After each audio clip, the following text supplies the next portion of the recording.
जैसा कि हम लोगों ने हिस्ट्री में पहले क्या पढ़ा, पैलियोलिथिक एज के बारे में। पैलियोलिथिक एज कब से कब तक माना गया, उसमें क्लाइमेट कैसी थी, तो क्लाइमेट जो थी वो कैसी थी, ठंडी थी, आइस एज थी। और भी हम लोगों ने उसमें बहुत सारी चीज़ें जानी कि कैसे जो है लोग अपने जीवन की शुरुआत की, कैसे दुनिया स्टार्ट हुई, कैसे पहले के लोग जो थे चिंपैंजी से कैसे लोग आदमी में तब्दील हुए। औजार पहले के मोटे थे पैलियोलिथिक एज के। तो और मेसोलिथिक एज में हम लोगों ने क्या जाना कि जो क्लाइमेट थी वो चेंज हो गई थी, जो क्लाइमेट थी वो गर्म हो गई थी, जिससे लोगों को एक जगह से दूसरी जगह जाने में काफ़ी आसानी होने लगी थी। जो औजार होते थे वो फ्लेक्स से बने होते थे, वो पतली और नोकीली बनने लगी। तो धीरे धीरे जो है आदिमानव वाइज होते गए, है ना, उनमें काफ़ी सारी चेंजिंग आती गई, काफ़ी क्लाइमेट में बदलाव आए। फिर हम लोगों ने नवपाषाण काल में किस जगह पर कौन सी चीज़ें पाई गई हैं, क्या चेंजेस आए हैं, वो सारी बातें हम लोगों ने पहले पिछली वीडियो में जाना था। ठीक है, तो अगर आप लोगों ने वो वीडियोस नहीं देखी है तो पहले जाकर के आप लोग वो वीडियो देख लें। लिंक मैं डिस्क्रिप्शन बॉक्स में दे दूंगी, आप जाकर के देख सकते हैं। और अगर आपको वीडियोस अगर अच्छी लगे तो लाइक करें, शेयर करें और सब्सक्राइब करना ना भूलें। और जो बेल आइकन होती है उसे ज़रूर प्रेस करें, नोटिफिकेशन आपको मिल जाए। तो आज हम लोग जानेंगे कैलकोलिथिक कल्चर के बारे में, यानी कि ताम्रपाषाण संस्कृति के बारे में जानेंगे। को कैलकोलिथिक एज क्यों कहते हैं, ठीक है, और इसमें क्या क्या जानने को मिला। The Neolithic age is followed by the Chalcolithic or stone copper age which generally occurred from 1800 to 1000 BC. This period was marked by the use of copper, the first metal used in India, as well as stone. They extend geographically from the Banas and Beraj basins, northeast of Udaipur through Malwa and into western Maharashtra up to the Bhima valley. ये जो ताम्रपाषाण काल है, ये जो chalcolithic as है, वो neolithic age के बाद आया। तो इस एज को स्टोन कॉपर एज इसलिए कहा जाता है क्योंकि इस एज में पत्थरों के औजारों के साथ ही साथ हमें कॉपर के भी औजार मिले हैं। और उदयपुर के उत्तर पूर्व में बनास और बेरज घाटियों से मालवा और पश्चिम महाराष्ट्र के माध्यम से भीमा घाटी तक बड़े पैमाने पर पाए गए हैं।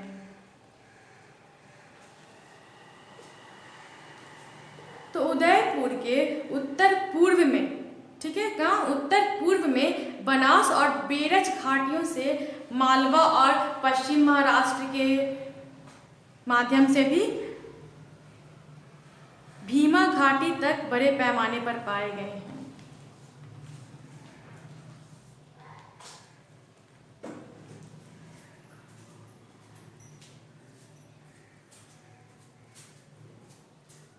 तो ये एज जो है ये उदयपुर के, तो ये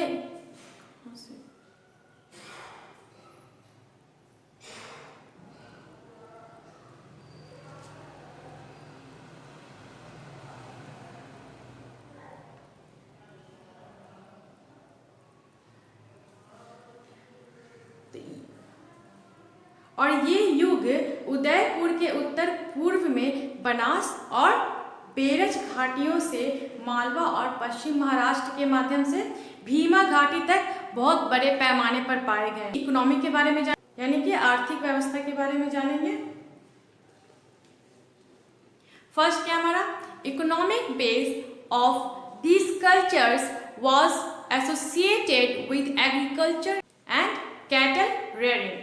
This was supplemented by wild game and fishery as well as attested by archaeological evidences.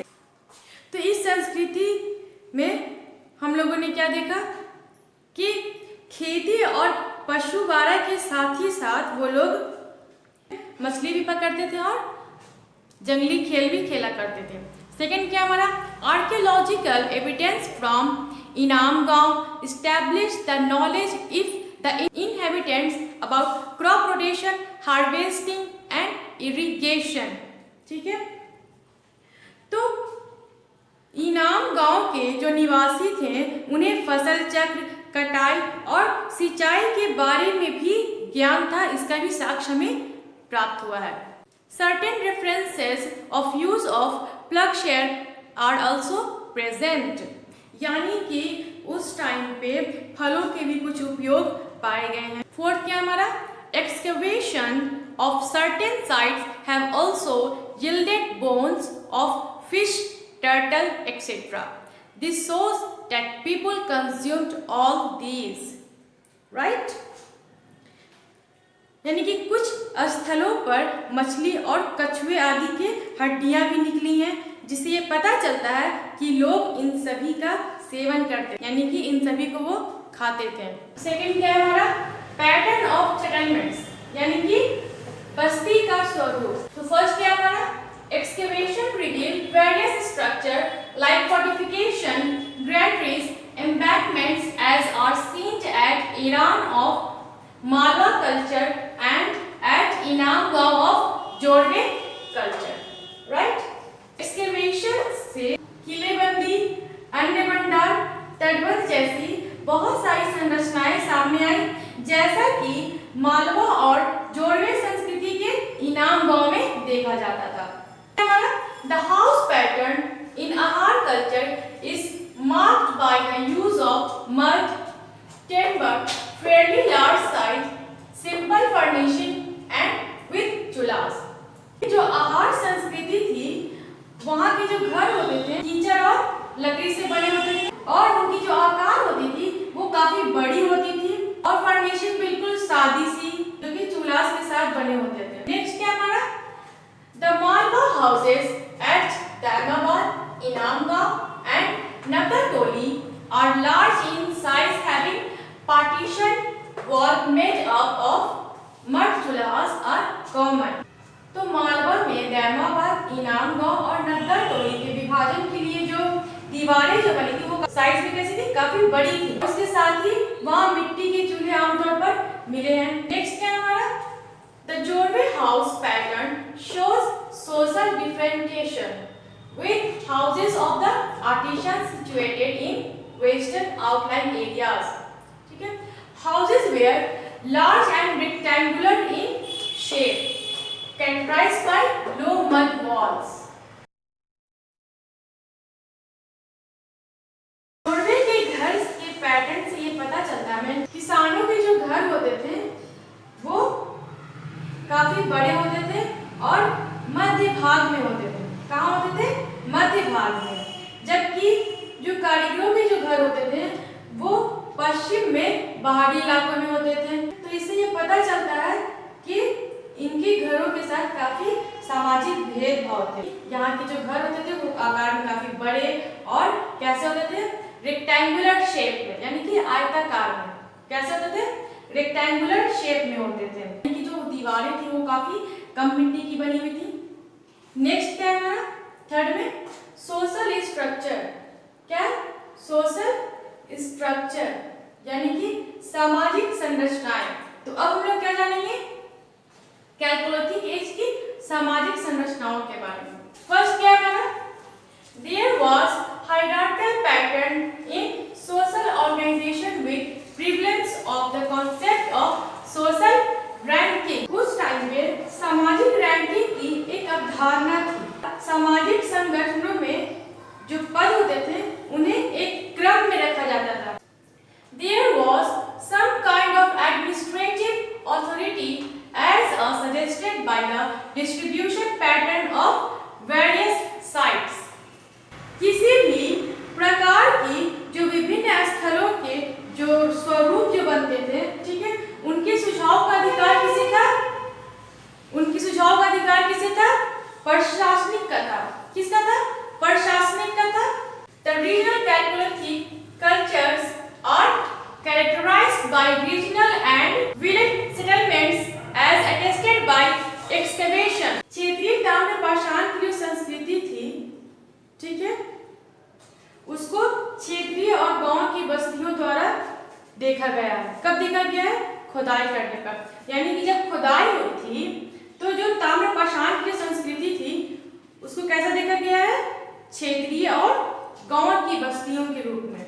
Fourth point क्या है हमारा, वेरियस ऑब्जेक्ट्स, यानी कि विभिन्न वस्तुएं। तो विभिन्न वस्तुएं हम लोग जानेंगे कि कैल्कोलिथिक एज में यानी कि ताम्र पाषाण काल में किस तरीके की चीजें पाई गई हैं। फर्स्ट क्या हमारा, chalcolithic cultures are characterized by the discovery of various copper and terracotta objects, यानी कि ताम्र पाषाण संस्कृति में जो चीजें पाई गई हैं वो तांबे और पक्की मिट्टी की बनी होती थी। तो कॉपर की हमें कौन कौन सी चीजें मिली हैं जो कि कॉपर की बनी होती थी, bangles, rings and axes etcetera, और भी बहुत सारी चीजें हैं जो कि पाई गई हैं। तो टेराकोटा यानी कि पक्की मिट्टी की जो चीजें हमें मिली है वो कौन कौन सी, ह्यूमन, एनिमल्स एंड बुल्स की, जिसमें से बुल्स की जो है वो सबसे ज्यादा संख्या में पाई गई है। सेकेंड है, डायनाबाद yielded a large copper hoard comprising copper elephant, rhinoceros, two-wheeled chariots, buffalo, etc. डायनाबाद में हाथी, गैंडे, भैंस, दो पहियों वाली रथ और एक तांबे के बड़े होड़ मिले हैं। फिफ्थ है हमारा पोट्री ट्रेडिशन, यानी कि मिट्टी के बर्तनों की परंपरा। ठीक है, यानी कि किस किस तरीके के मिट्टी के बर्तन उस टाइम पे पाए गए हैं। फर्स्ट है जॉर्वे पोट्री, यानी कि जॉर्वे की मिट्टी के बर्तन कैसे होते थे, ब्लैक और रेड, जैसे कि बोल्स, जार। तो आहार पोट्री, यानी कि आहार के मिट्टी के बर्तनों के बारे में जानेंगे हम लोग, कैसे होते थे। काले और लाल बर्तनों को सफेद रंग में रंगा हुआ था। कैसे पाए गए हैं, काले और लाल रंग को सफेद से पेंट किया हुआ था। थर्ड है मालवा पोट्री, यानी कि मालवा की मिट्टी के बर्तन कैसे होते थे, काले और गहरे भूरे रंग के होते थे, और छोटी कटोरी जो है वो इसकी महत्वपूर्ण विशेषता बताती है। फोर्थ है कयात पोट्री, कयात पोट्री यानी कि कयात के मिट्टी के बर्तन कैसे होते थे, slipped, buff and combed ware होते थे। फिफ्थ है रंगपुर पोट्री, यानी कि रंगपुर के मिट्टी के बर्तन। रंगपुर के मिट्टी के बर्तन जो है एक और नाम से भी जाने जाते हैं, चमकदार लाल बर्तन। किस नाम से जाने जाते हैं, चमकदार लाल बर्तन के नाम से भी जाने जाते हैं। और इन बर्तनों में हड़प्पा के लाल और काले रंग का उपयोग होता था। सिक्स्थ है रिलीजियस बिलीव्स, यानी कि धार्मिक विश्वास। तो कैल्कोलिथिक कल्चर में जो लोग थे वो किन धार्मिक बातों पर विश्वास करते थे ये हम जानेंगे। फर्स्ट क्या है, excavation rarely give any indication of male gods, यानी कि उत्खनन में शायद ही कभी नर देवताओं के संकेत देते हैं। लेकिन इनाम गांव में 3 मिट्टी के नर मूर्तियां खोजी गई हैं जो कि नर देवताओं के समान हैं। सेकेंड है female figure of clay that people worship mother goddesses. तो कुछ फीमेल की मूर्तियां मिली हैं जिससे ये पता चलता है कि लोग देवी माँ की पूजा करते थे। थर्ड है burial was a common custom, यानी कि दफन करना एक आम रिवाज था उस टाइम का। सेवेंथ है मेगालिथ कल्चर, यानी कि मेगालिथ संस्कृति। फर्स्ट है iron object have been found universally in all the megalithic sites right from Janipani near Nagpur down to Adichanallur in Tamil Nadu. लोहे की जो वस्तुएं होती थीं वो सार्वभौमिक रूप से सभी महापाषाण स्थलों में पाए गए हैं, जैसे नागपुर के जानीपनी से तमिलनाडु के आदिचनल्लूर तक। सेकेंड है megalithic burials have been reported from Maharashtra around Nagpur, Karnataka sites like Maski, Andhra Pradesh in sites like Nagarjuna Konda.